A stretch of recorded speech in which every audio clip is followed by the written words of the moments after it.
وداعيا إلى الله بإذنه وسراجا منيرا فقد قال الله تعالى في كلامه المجيد والفرقان الحميد أعوذ بالله من الشيطان الرجيم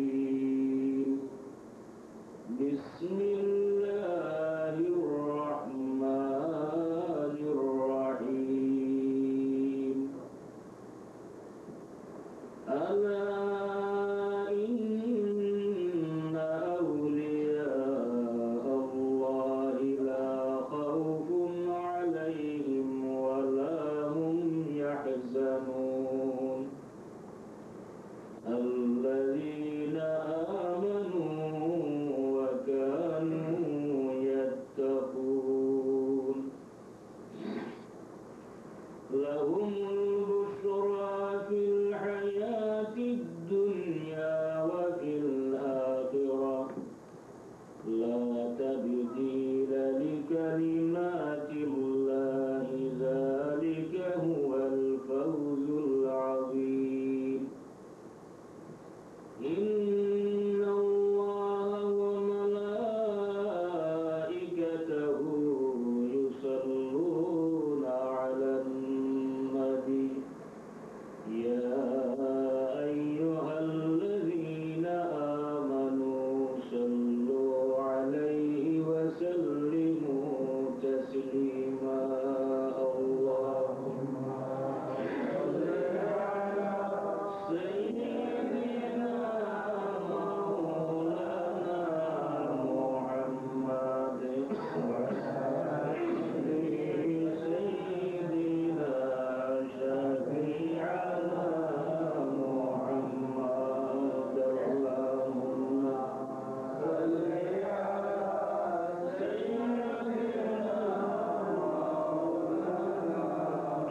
محمد وعلى آل سيدنا شفيعنا محمد هو الحبيب الذي ترجى شفاعته لكل هول من الأهوال مقتحم اللهم صل على سيدنا مولانا محمد وعلى آل سيدنا شفيعنا محمد نبينا الآمر الناهي فلا أحد أبر في قول لا منه ولا نعمي اللهم صل على سيدنا مولانا محمد وعلى آل سيدنا شفيعنا محمد سيد الكونين والثقلين والفريقين من عرب ومن عجم اللهم صل على سيدنا مولانا محمد وعلى آل سيدنا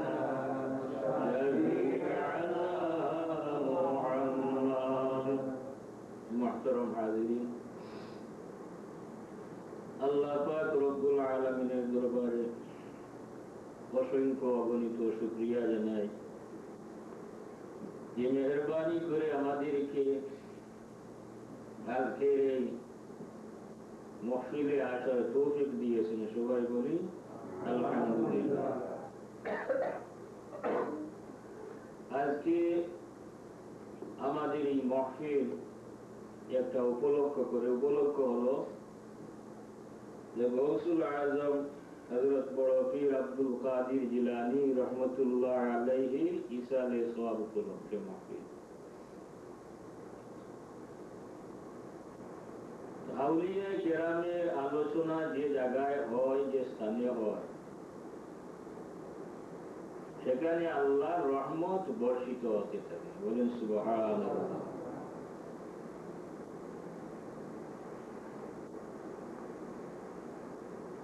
এখানে আমরা বসেছি, হুজুর আকরাম সাল্লাল্লাহু আলাইহি সাল্লাম ইরশাদ করেন যে আল্লাহ একদল ফেরেশতা জমিনের চতুর্দিকে দৌড়াইতে থাকেন, তালাশ করতে থাকেন যে কোথাও কি আল্লাহ এবং আল্লাহর রাসূলের আলোচনা হচ্ছে কিনা, এটা তালাশ করতে থাকেন। তো যখন তাদের মধ্যে কোনো একজন ফেরেশতা কোনো একটা জায়গায় এইভাবে সমবেত হয়ে মানুষকে জিকির আজকার কোরআন হাদিস সম্বন্ধে আলোচনা করতে দেখেন, সেখানে তারা ওই ফেরেশতা সবাইকে ডাকতে থাকে এবং ফেরেশতাগণ আসতে থাকে। হাদিস শরীফের মধ্যে এসেছে, হুজুর আকরাম সাল্লাল্লাহু আলাইহি সাল্লাম ইরশাদ করেন যে ফেরেশতাগণ এমন ভাবে আসমান থেকে জমিন পর্যন্ত এমন ভাবে ফেরেশতাগণ অবতরণ করেন, এই মাহফিলের সাথে সম্পর্ক হয়ে যায় যে যদি আকাশ থেকে একটা সুই ছুড়া হয় তাহলে ওইটা জমিনে না পড়ে ফেরেশতাদের উপরে পড়বে। সুবহানাল্লাহ। তোমরা আজকে এখানে বসেছি আউলিয়া কেরাম, আউলিয়াদের শিরোমণি যিনি, যার কদম সমস্ত আউলিয়া কেরামের মাথার উপরে। বলেন সুবহানাল্লাহ। হযরত আব্দুল কাদির জিলানী রহমতুল্লাহ আলাইহি, ওনার জন্মের অনেক পূর্বে হযরত শেখ জুনাইদ বাগদাদী রহমতুল্লাহ আলাইহি উনি একদিন মুরাকাবায় বসেছেন। মুরাকাবার মধ্যে হঠাৎ উনি বলতে লাগলেন যে তাহার কদম আমার গর্দানের উপরে, তাহার পা হলো আমার মাথার উপরে, আমার গর্দানের উপরে। এইভাবে বলতে শুরু করলেন এবং আল্লাহর কাছে দোয়া করতে থাকলেন। ওনার কাছে যারা ছিল ওনাকে জিজ্ঞাসা করলো যে আপনি কেন এই শব্দটা বললেন যে তাহার পা আমার মাথার উপরে, আমার কদমে? উনি বললেন যে আমি যখন মুরাকাবায় বসলাম তখন আমি দেখলাম যে 500 হিজরির শেষের দিকে জিলান নামক শহরে আব্দুল কাদির নামক এক ব্যক্তি ওলি হিসাবে প্রকাশ পাবেন, জন্ম নিলেন 500 হিজরির শেষের দিকে। সুবহানাল্লাহ। এবং উনি আল্লাহর আদেশে উনি নিজেই বলবেন যে সমস্ত ওলিদের মাথার উপরে হলো আমার পা। সুবহানাল্লাহ। আব্দুল কাদির জিলানী রহমতুল্লাহ আলাইহির আলোচনা করতে হলে প্রথমে তার মা কিরকম ছিল, বাবা কিরকম ছিল, তাদের আলোচনা করতেই হয়।